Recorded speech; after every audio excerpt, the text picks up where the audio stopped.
لگا کے نعرہ رسالت بتاتے ہیں سب کو، ہمیں وہ لوگ ہیں جن کا رسول زندہ ہے۔ نعرہ رسالت کہنے والے اہل وفا سب زندہ ہیں، نعرہ رسالت کہنے والے اہل وفا سب زندہ ہیں۔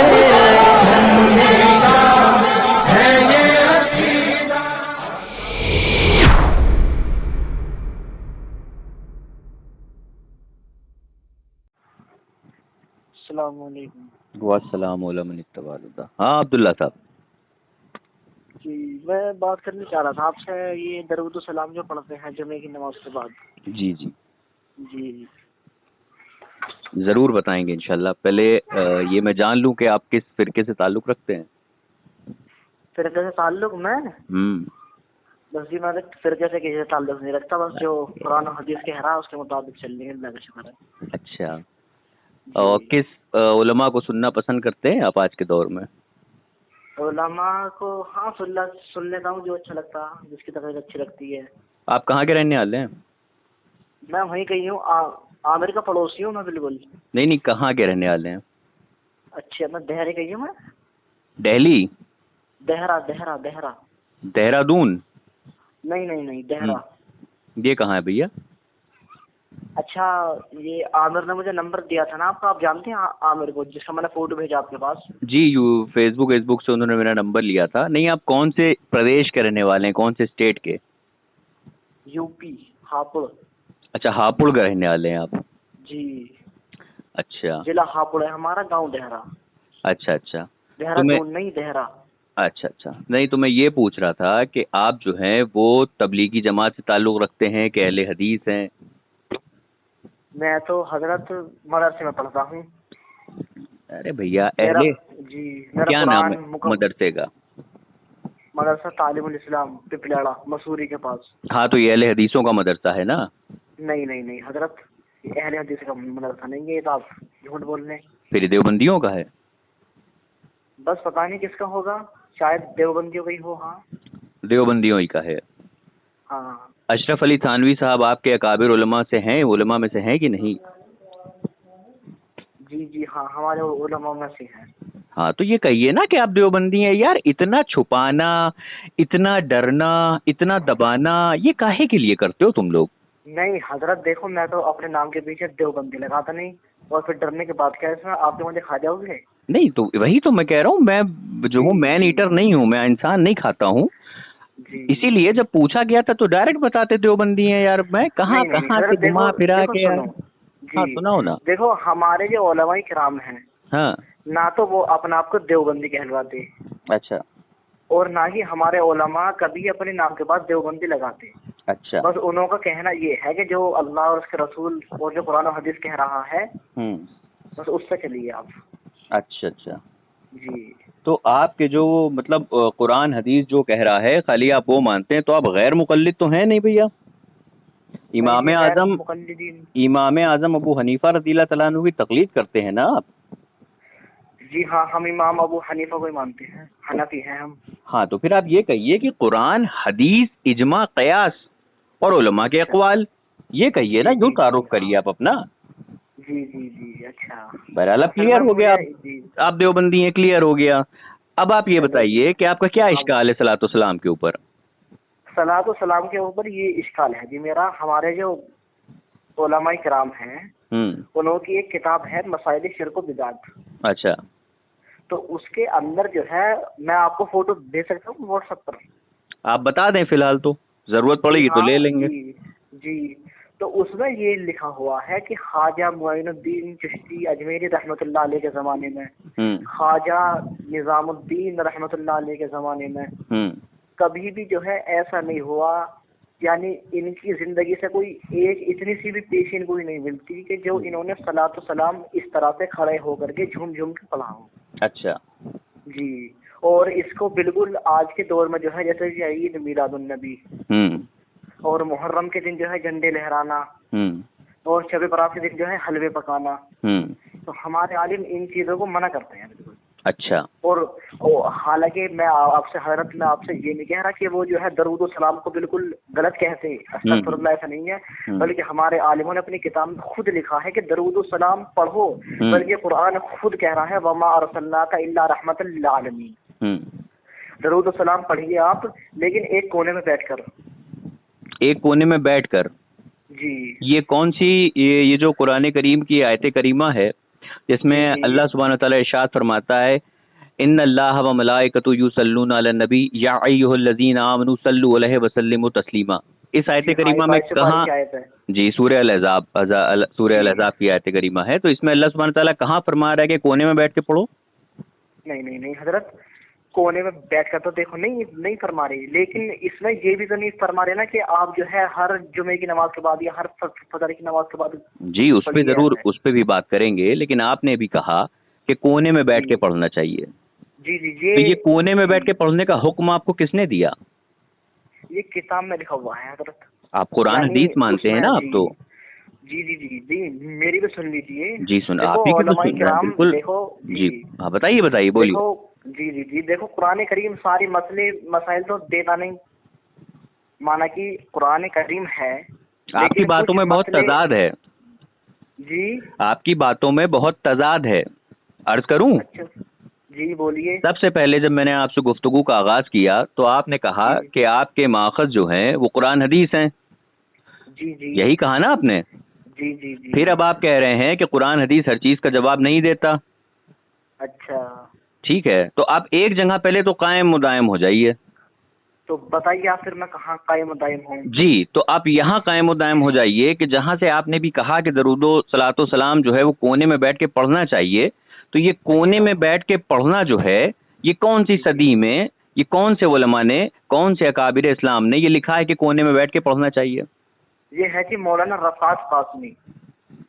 یہ تو دیوبندی ہیں. جی ہاں تو یہ تو ابھی کے ہیں نا. آپ مجھے تابعین طب تابعین کے دور سے بتائیے. جی ہاں جی بالکل، میں آپ کو بلکہ میں آپ کو اس کا فوٹو بھیجوں گا نا. آپ فوٹو بھیجیے گا، آپ فی الوقت پڑھ کے بتائیے. ابھی ہماری بات، آپ کی گفتگو جو ہے وہ فیس ٹو فیس نہیں ہو رہی، فون کال پہ ہو رہی ہے.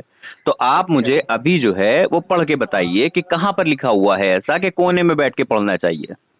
بتائیے بھائی. یہ قرآن کریم کی آیت کریمہ ہے جس میں اللہ سبحانہ وتعالیٰ حکم دے رہا ہے ان اللہ و ملائکتہ یصلون علی النبی یا ایھا الذین آمنوا صلوا علیہ وسلموا تسلیما. جی تو اس میں اللہ سبحانہ وتعالیٰ کہاں فرما رہا ہے کہ کونے میں بیٹھو؟ یہاں تو نہ اللہ فرما رہا ہے کہ اس وقت پڑھو، نہ اللہ سبحانہ تعالیٰ فرما رہا ہے اس وقت پڑھو، نہ اللہ تعالیٰ فرما رہا ہے کہ اتنی مرتبہ پڑھو، نہ اللہ تعالیٰ فرما رہا ہے اتنی نہ اللہ تعالیٰ یہ فرما رہا ہے کہ لیٹ کے پڑھو یا بیٹھ کے پڑھو یا کھڑے ہو کے پڑھو یا کروٹ لے کے پڑھو. یہ تو ہم کبھی بھی پڑھ سکتے ہیں، چلتے پڑھ سکتے ہیں، لیٹتے پڑھ سکتے ہیں. تو آپ نے یہ کہاں پڑھا کہ کونے میں بیٹھ کے اس کو پڑھنا چاہیے؟ تو آپ جو ہے میری بھی سن لیجیے حضرت. جی سنائیے حضرت. جی پہلے تو آپ یہ بتائیے کہ نبی سے سب سے زیادہ محبت کرنے والے کون تھے؟ صحابہ کرام. صحابہ کرام تھے. جی صحابہ کرام کے زمانے میں کبھی عید میلاد النبی نہیں بنائی گئی. تابعین کے زمانے میں کبھی عید میلاد النبی نہیں بنائی گئی. اور جو ان کے بعد اولیاء کرام، مجتہدین جو بھی گزرے ہیں، بزرگان دین جو بھی گزرا ہے ان کے زمانے میں، یہاں تک کہ خواجہ معین الدین چشتی کے زمانے میں بھی ایسا نہیں ہوا. لیکن یہ جب یہ پہلے نہیں ہوا تو ابھی کیوں ہو رہا ہے؟ جی اور کچھ پوچھنا ہے آپ کو؟ جی جب یہ دیکھو جو انسان، جو صحابہ جو نبی سے زیادہ محبت کرنے والے ہیں، ہم تو ان کے دھول کے برابر پہ نہیں. تو جب ان کے زمانے میں نہیں ہوا تو پھر ہم کیوں اس کام کریں؟ صحیح بات ہے. جب صحابہ اکرام کے زمانے میں کبھی بھی جو ہے وہ 3 دن، 1 دن، 40 دن کی جماعت نہیں نکالی گئی دن متعین کر کے، تو پھر صحیح بات ہے. پھر کاہے کے لیے تبلیغی جماعتی جو ہیں وہ 1 دن، 3 دن، 40 دن کا ٹائم مقرر کر کے نکلتے ہیں؟ صحیح بات ہے، تو بدعت ہے. اچھا تو آپ جماعت کے اوپر بات کر رہے ہیں پھر؟ نہیں میں تو آپ کو بتا رہا ہوں کہ جو کام صحابہ نے نہیں کیا، جیسا کہ ابھی آپ نے بتایا صحابہ نے عید میلاد النبی نہیں منایا. چلو آپ کی وہ تو بات ٹھیک ہے. جی یہ جو ہے مولانا الیاس رحمۃ اللہ علیہ جو ہیں، جنہوں نے تبلیغ کام شروع کیا تھا، تو آپ جو ہے خود سوچئے کہ صحابہ کرام کے زمانے میں جو ہے صحابہ تبلیغ کے لیے جاتے تھے نہیں جاتے تھے؟ بالکل جاتے تھے، بے شک جاتے تھے. کس نے منع کرا نہیں جاتے تھے؟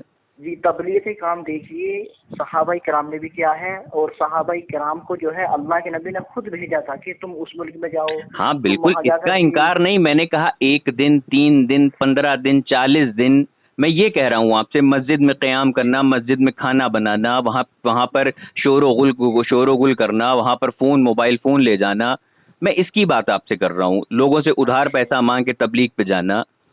میں آپ سے یہ کہہ رہا ہوں کہ یہ 1 دن 3 دن 4 دن 14 دن 15 دن 40 دن 50 دن یہ متعین کس نے کرائے ہیں؟ یہ آپ کو یہ حدیث شریف پڑھ دیجئے.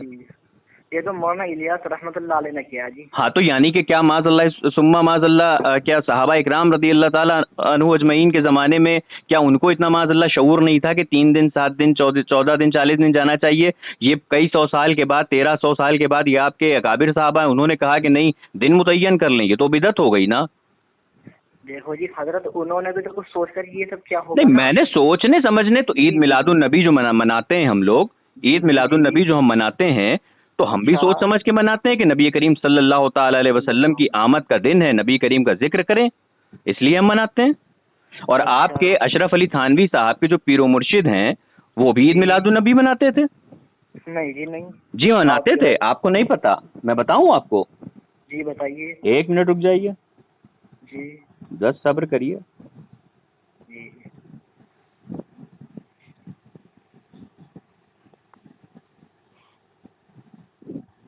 کیا کہہ رہے ہیں آپ کو؟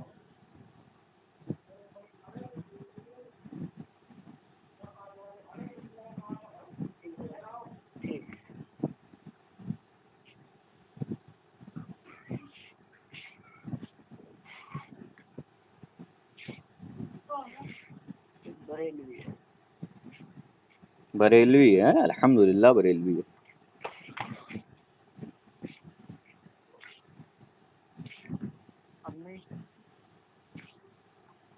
کھانا کو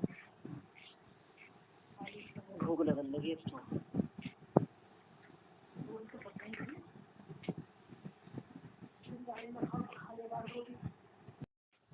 جی حضرت. جی آپ نے کال ہی ڈسکنیکٹ کر دی. جی آپ نے کال ڈسکنیکٹ کر دی تھی. جی جی ہاں کر دی تھی. جی تو میں آپ کی کتاب پڑھنے لگا ہوں شمائم امدادیہ صفحہ نمبر 93. اچھا کس کی کتاب ہے حضرت لکھی ہوئی؟ جی بتا رہا ہوں میں کس کی کتاب ہے. یہ آپ ہی کے جو پیر صاحب ہیں، آپ کے پیر و مرشد کے تھانوی صاحب کے حاجی امداد اللہ مہاجر مکی صاحب. اچھا وہ لکھتے ہیں کہ ہمارے علماء مولود شریف میں بہت تنازع کرتے ہیں. اچھا تو ہم علماء جواز کی طرف بھی گئے ہیں. جب صورت جواز کی موجود ہے جی پھر کیوں تشدد کرتے ہیں؟ اور ہمارے واسطے اتباع حرمین کافی ہے. شمائم امدادیہ صفحہ نمبر 93. یہ تو آپ کے تھانوی صاحب کے پیر و مرشد ہیں. اچھا ہاں جی. تو یہ اس میں کیا کہہ رہے ہیں یہ؟ جی وہ فرما رہے ہیں کہ جب عید میلاد النبی کے جواز کی صورت موجود ہے اس کے بعد بھی تشدد کرتے ہیں. تشدد یعنی نہیں، سختی. تشدد کا مطلب سختی کرنا، انکار کرنا.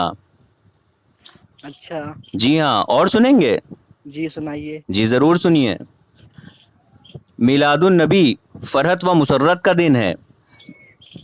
اور یہ کون لکھتا ہے یہ بھی میں آپ کو بتا دیتا ہوں. مفتی اعظم رشید احمد لدھیانوی صاحب. اچھا وہ لکھتے ہیں کہ ان حضور صلی اللہ تعالی وسلم کی ولادت بڑے سرور اور فرحت کا باعث ہے، اور یہ سرور کسی وقت اور مہک کے ساتھ مخوص نہیں بلکہ ہر مسلمان کے رگ و پے میں سمایا ہوا ہے. ابو لہب کی لونڈی صوبیہ نے جب ان حضور صلی اللہ علیہ وسلم کی ولادت کی خبر ابو لہب کو پہنچائی تو اس نے خوشی میں صوبیہ کو آزاد کر دیا. مرنے کے بعد لوگوں نے خواب میں دیکھا اور اس سے حال دریافت کیا تو اس نے کہا جب سے مرا ہوں عذاب میں گرفتار ہوں، مگر دوشنبہ کی شب ہو چونکہ میں نے میلاد نبی کی خوشی کی تھی اس لیے عذاب میں تخفیف ہو جاتی ہے. جب ابو لہب جیسے بدبخت کافر کے لیے میلاد نبی خوشی کی وجہ سے عذاب میں تخفیف ہو گئی تو جو امتی آپ کی ولادت کی خوشی کرے اور حسب وسعت کے آپ کی محبت میں خرچ کرے تو کیوں کر اعلیٰ مراتب حاصل نہ کرے گا. احسان الفتاوی جلد 1 صفحہ نمبر 347 اور 48. ارے میاں اپنے گھر کی خبر تو لیا کریے, اپنے گھر کی خبر نہیں رکھتے ہیں آپ. فیصلہ ہفت مسئلہ صفحہ نمبر 5 بھی میرے پاس موجود ہے, اس میں بھی لکھا ہے میلاد النبی کے جواز کے تعلق سے. اب آپ یہ چھوڑیں, یہ تو الگ بات ہو گئی. اب آپ ذرا مجھے یہ بتا دیں کہ جو 3 دن 4 دن کی جماعت کا جو وقت ایک آپ لوگوں نے متعین کر لیا ہے, وہ کہاں سے ثابت ہے؟ نہیں ثابت تو کہیں سے نہیں ہے وہ. تو پھر یہ بدعت ہے نا. اچھا, اور آپ کو ایک حوالہ دے دوں, بڑا آپ کو اچھا لگے گا حوالہ سن کے. یہ تو ڈائریکٹ آپ کے اشرف علی تھانوی صاحب کی کتاب سے ہے. اچھا, انصاف حصہ صفحہ نمبر 1 جلد نمبر 1 صفحہ نمبر 333. اس میں کیا لکھتے ہیں ذرا سماعت فرمائیے گا.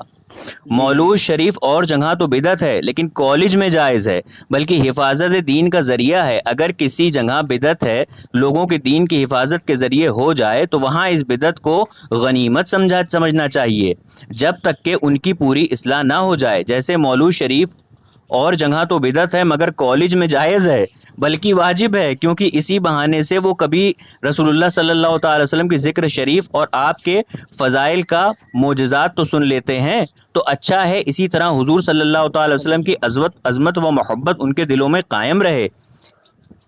انفاس حصہ صفحہ جلد 1 صفحہ نمبر 333. اشرف علی تھانوی صاحب تو کہہ رہے ہیں کالج میں جائز ہے. تو آپ حضرت ایک کام کریں, ایک تو ایک کتاب کا فوٹو. جناب والا وہ تو ہم آپ کو بھیجیں گے انشاءاللہ, لیکن جناب والا اس سے پہلے بیفور ہینڈ آپ مجھے, جیسے کہ آپ نے کہا تھا جو کام صحابہ کے دور میں نہیں ہوا, تابعی کے دور میں نہیں ہوا, تبع تابعی کے دور میں نہیں ہوا, تو بدعت ہو جائے گی نا. تو جناب والا آپ مجھے پہلے, اس کا مطلب آپ بدعت سے پاک ہیں بالکل. اچھا ہے تو دھو کے کھائیے, دیکھیے کیڑا نہ لگاؤ, کہیں آم کا سیزن ہے, کیڑے آ جاتے ہیں آم میں کبھی کبھی. تو آپ مجھے بیفور اینڈ یہ بتاتے جائیے, تو 4 دن 40 دن کی جماعت ہوتی ہے, یہ دستار بندی ہوتی ہے آپ کے وہاں پہ, اس کی جواز کا ثبوت ہمیں آپ قرآن و حدیث سے دے دیجئے, ہم ابھی آپ کو آپ کے پیر و مرشد کے حوالہ جات بھیج دیں گے. اس کا ثبوت تو نہیں ہے کوئی, یعنی کہ بدعت ہے حضرت. بدعت ہے کہ نہیں حضرت؟ اچھا, ارے بدعت ہے کہ نہیں حضرت؟ نہیں مجھے تو نہیں پتا. ارے حضرت ابھی آپ ہی تو کہہ رہے ہیں جو صحابہ اکرام کے دور میں نہیں, رسول اللہ کے دور میں نہیں, تابعی کے دور میں نہیں, تبع تابعی کے دور میں نہیں, ائمہ اکرام کے دور میں نہیں, خیر القرون میں نہیں, وہ سب جتنا ہے سب بدعت ہے. اچھا, اب بھائی آپ کے یہاں دستار بندی ہوتی ہے کہ نہیں ہوتی ہے؟ جی ہوتی ہے. اچھا, تو آپ کے وہاں دارالعلوم دیوبند کا مدرسہ بنا ہے کہ نہیں بنا ہے؟ جی بالکل آپ بتائیے مجھے قرآن و حدیث سے کہ کبھی نبی کریم صلی اللہ تعالی علیہ وسلم نے یا صحابہ اکرام کی مقدس جماعت میں سے کسی صحابی نے جو ہے وہ دارالعلوم دیوبند تعمیر کرایا ہو؟ آپ مجھے بتائیے کسی صحابہ اکرام نے دستار بندی کا پروگرام رکھا ہو؟ آپ مجھے بتائیے. تو یعنی پھر مدارس کھولنا بھی پھر بدعت ہے؟ نہیں, آپ کے نزدیک آپ کے رول پہ بدعت ہے نا, ہمارے رول پہ تھوڑی نا بدعت ہے. نہیں, ہمارے رول پہ بدعت کیوں ہے؟ آپ کے رول پہ بدعت اس لیے ہے کیونکہ وہ کوئی بھی کام جو رسول اللہ صلی اللہ تعالی علیہ وسلم سے ثابت نہ ہو اور صحابہ اکرام سے ثابت نہ ہو, وہ بدعت ہو جاتا ہے. ہمارے بقول یہ چیز ثابت نہیں ہے, ہمارا اصول دوسرا ہے. ہمارا جو شریعت کا اصول و ضابطہ ہے وہ آپ کے اصول و ضابطے سے بالکل الگ ہے, کانٹرری ہے, الٹا ہے. اچھا جی, تو آپ مجھے مطلب یہ جو آپ 3 دن 4 دن کے متعین کر کے جاتے ہیں, یہ بدعت ہوئی کہ نہیں ہوئی؟ پتہ نا جی, مجھے تو بدعت ہوئی نہ ہوئی. ارے کیسے بدعت نہیں ہوئی؟ آپ ہی تو بھائی صحابہ سے ثابت ہے کہ 3 دن 4 دن متعین کر کے جاتے تھے صحابہ. دیکھو جی, پھر یہ بدعت ہوئی تو پھر تو عید میلاد النبی بھی ہوئی بدعت. نہیں تو پھر آپ کے پھر پیر و مرشد آپ کے اشرف علی تھانوی صاحب وہ بھی بدعتی ہوگا, کیونکہ ان کے پیر حاجی امداد اللہ مہاجر مکی صاحب وہ تو عید میلاد النبی منانے کے جواز کے قائل تھے. میں تو نہیں جانتا نا جن کا آپ نام لے رہے ہیں. آپ تو پھر آپ جانتے ہی کیا ہیں آپ؟ اچھا, آپ رسول اللہ صلی اللہ تعالی علیہ وسلم کے ذکر پہ صلاۃ و سلام پڑھنے پہ آپ کو بڑا اشکال ہوا کہ بھائی اس کو آپ لوگ اذان کے بعد کیوں پڑھتے ہیں نماز, اور آپ نے ایک چیز غلط کہی, آپ نے کہا جمعے کے بعد پڑھتے ہیں نا, یہی کہا نا؟ جی نہیں, غلط ہے. ہر نماز کے بعد الحمدللہ پڑھتے ہیں, ہر نماز کے بعد الحمدللہ پڑھتے ہیں. ہر نماز کے بعد تو پڑھتے ہیں جی, لیکن یہ طریقہ بنا رکھا نا یہ پڑھنے کا, مطلب سارے کھڑے ہو گئے. اگر کوئی اور طریقہ ہو بیٹھ کر پڑھنے کا, اگر حکم دیا ہو اور ہم کھڑے ہو کے پڑھتے ہیں تو وہ طریقہ دکھائیے. اگر لیٹ کے پڑھنے کا طریقہ اللہ نے یا اس کے رسول نے بیان فرمایا ہو, حکم فرمایا ہو, تو وہ بتائیے, پھر ہم بیٹھ کے پڑھیں گے. اور اگر آپ کہتے ہیں، سن لیجئے، اب آپ کہتے ہیں کہ کھڑے ہو کے نہیں پڑھنا چاہیے، اس کے پیچھے کیا ثبوت ہے، تو آپ ہمیں وہ ثبوت پیش کیجئے نص قطعی سے جس میں اس چیز کی مناہی ہو کہ آپ کھڑے ہو کے صلاۃ و سلام نہیں پڑھ سکتے، آپ پیش کریے۔ جی تو میں آپ کے پاس فوٹو بھیج رہا ہوں نا میں بھی۔ جی آپ پڑھ کے بتا دینا۔ ارے حضرت تو ٹھیک ہے جی، میں پڑھ کے سنا رہا ہوں۔ جی بتائیے پڑھ کے۔ ایک منٹ رکو۔ جی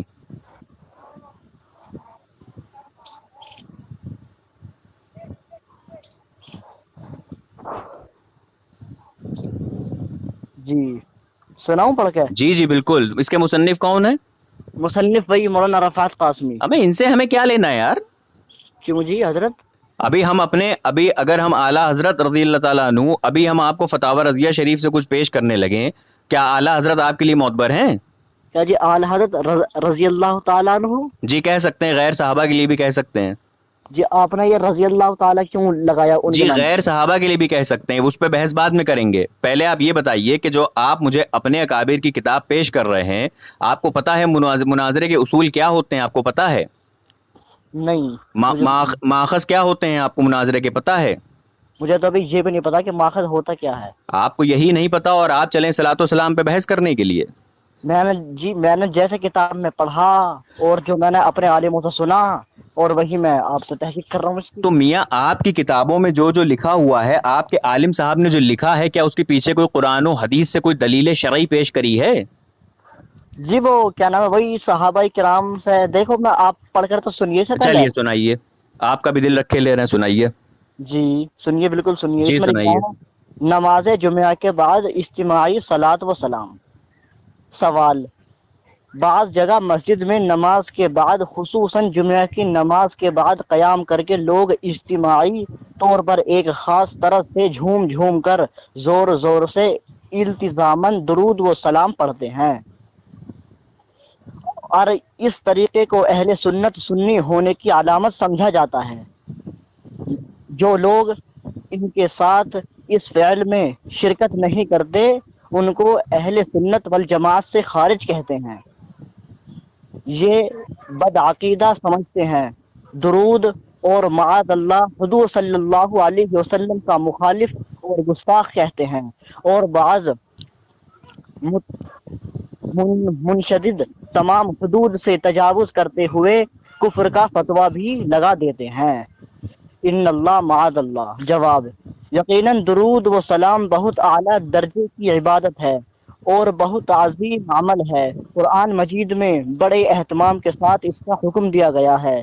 اس حدیث میں اس کے بے شمار فضائل اور فوائد بیان کیے گئے ہیں۔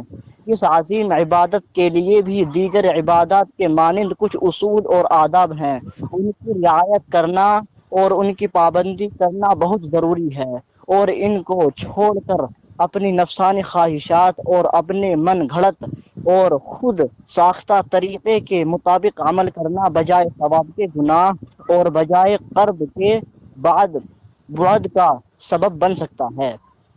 غور کیجیے، اگر کوئی شخص نماز کی ابتدا تکبیر تحریمہ کے بجائے درود شریف سے کرے، سورہ فاتحہ کی جگہ درود پاک پڑھے، سورت ملانے کے بجائے درود شریف پڑھتا رہے، تکبیرات انتقالات کے موقع پر درود پاک کا ورد کرتا رہے، رکوع اور سجدے میں بھی درود پڑھتا رہے، تشہد چھوڑ کر درود پاک کا شغل رکھے، تو آپ خود بتائیں کہ ان معاملات پر درود پاک پڑھنے کی اجازت ہے، اور کیا اسے صحیح طریقہ کہا جا سکتا ہے؟ نماز صحیح ہوگی اگر کوئی شخص عقدائے اولیاء میں تشہد کے بعد درود شریف پڑھ لے تو سجدہ سہو لازم آتا ہے؟ معلوم ہوتا ہے کہ بے موقع اور بے محل درود شریف پڑھنا صحیح نہیں۔ صلاۃ و سلام انفرادی طور پر تنہا پڑھا جاتا ہے۔ صلاۃ و سلام کے لیے اجتماع، اہتمام اور التزاماً ثابت نہیں۔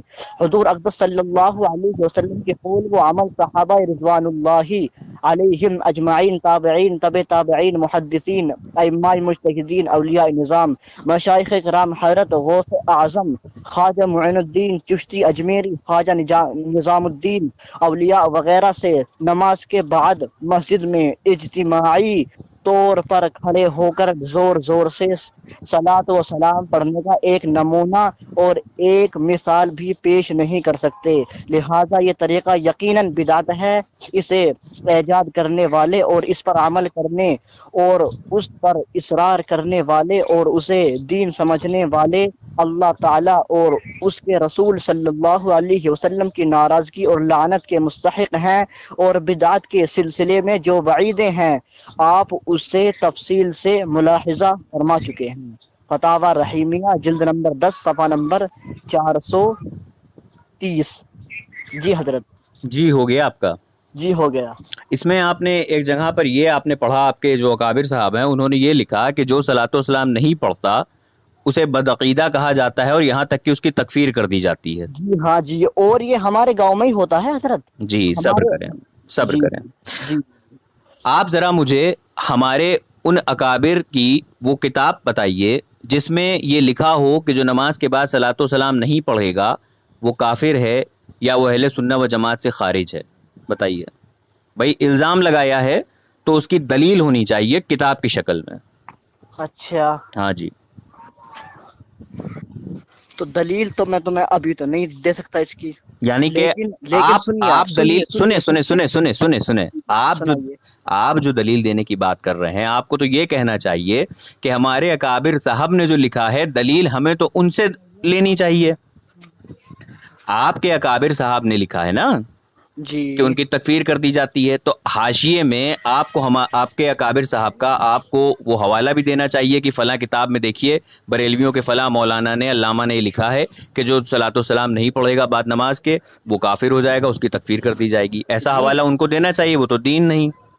یہ تو اس میں تو یہ سمجھایا گیا ہے نا، دیکھو اس میں تو یہ سمجھایا گیا کتاب میں، لیکن دوسری بات آپ میری یہ سن لیجئے کہ آپ کہیں کی چھوڑیں، جو میں نے اپنی آنکھوں سے دیکھا اور اپنے کانوں سے سنا وہ ایسا ہمارے گاؤں میں جی ہمارے گاؤں میں ایسا ہی ہوتا ہے کہ ہم جو ہے درود و سلام کھڑے ہو کر جھوم جھوم کر نہیں پڑھتے، تو بریلوی یہاں تک کہ ایسی نوبت آ جاتی ہے کہ ہمیں کافر کہا جاتا ہے۔ نہیں وہ تو دیکھیے دیوبندی تو جیسے آپ ہیں، تو اگر آپ اشرف علی تھانوی، رشید احمد گنگوہی، قاسم نانوتوی، خلیل احمد امبیٹوی، اسماعیل دہلوی، اگر آپ انہی کے کفر میں شک کریں گے تو بھی آپ کافر ہو جائیں گے۔ اور اگر آپ ایک ان نون دیوبندی ہیں، آپ ان اویئر ہیں، آپ کو نہیں پتا آپ کے اکابرین نے کیا کیا جو مغلظات لکھے ہیں اپنی کتاب میں، کفر لکھا ہے، آپ کو نہیں پتا ہے، پھر بھی آپ دیوبندی ہیں تو آپ پہ حکم نہیں لگے گا۔ لیکن اگر آپ کو پتا ہے اس کے بعد بھی آپ ان کو بچانے نکلتے ہیں تو پھر آپ کافر ہو جائیں گے۔ جیسے کہ رشید احمد گنگوہی اپنی کتاب میں لکھتا ہے امکان کذب کے تعلق سے کہ اللہ سبحانہ و تعالیٰ جھوٹ بولنے پہ قادر ہے، نعوذ باللہ من ذالک۔ اچھا، ہاں جی، فتاوی رشیدیہ میں لکھا ہے۔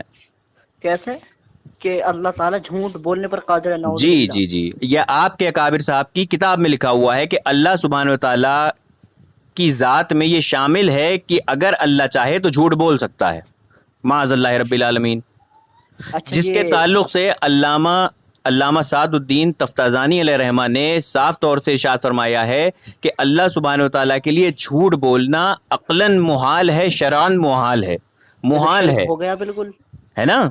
جی یہ تو لیکن آپ کے رشید احمد گنگوہی صاحب لکھتے ہیں کہ اللہ تعالیٰ کی ذات خاصہ میں یہ شامل ہے کہ اللہ جھوٹ بول سکتا ہے۔ تو آپ کوئی ثبوت پیش کریے نا۔ کتاب پیش کروں گا میں آپ کو۔ جی ہاں، آپ کتاب پیش کر دیجیے، ثبوت پیش کر دیجیے۔ جی بالکل پیش کروں گا۔ جی پھر میں بھی جو ہے اپنے کسی عالم سے پوچھ کر کے انشاءاللہ آپ کو ضرور جواب پہنچاؤں گا۔ آپ کہیے تو اور کچھ بھی بتا دوں کہ آپ کی کتابوں میں کیا کیا مغلظات لکھے ہیں؟ جی بتائیے۔ بتاؤں؟ جی آپ کی کتاب میں لکھا ہوا ہے کہ نبی کریم صلی اللہ تعالی علیہ وسلم کا علم ملک الموت اور شیطان کے علم سے کم ہے۔ آپ کی دوسری کتاب میں لکھا ہوا ہے کہ اس عالمین میں اللہ سبحانہ و تعالیٰ کے بعد سب سے زیادہ علم رسول اللہ کو ہے، اور جو رسول اللہ صلی اللہ تعالی علیہ وسلم سے بڑھ کر کسی اور کو علم مالے مخلوق میں وہ کافر ہے۔ اور آپ ہی کی دوسری کتاب میں لکھا ہے کہ رسول اللہ سے زیادہ علم جو ہے وہ ملک الموت اور شیطان کو ہے، معاذ اللہ رب العالمین۔ آپ کی کتاب میں لکھا ہے کہ اللہ تعالیٰ کو پہلے سے نہیں پتا ہوتا بندہ کیا کرنے والا ہے، جب بندہ کر لیتا ہے تب اللہ کو پتا چلتا ہے، معاذ اللہ رب العالمین۔ اچھا جی، ہاں جی، ہاں جی، آپ کی کتابوں میں لکھا ہے صلاۃ و سلام کے اوپر اشکال اور اعتراض کرنے سے بہتر ہے کہ اپنے عقیدے اور ایمان کو بچائیے جناب والا۔ یہ جان ہے، یہ چلی گئی، انشاءاللہ عز و جل پھر ملے گی۔ لیکن اگر ایمان چلا گیا میاں تو پھر نہیں ملے گا.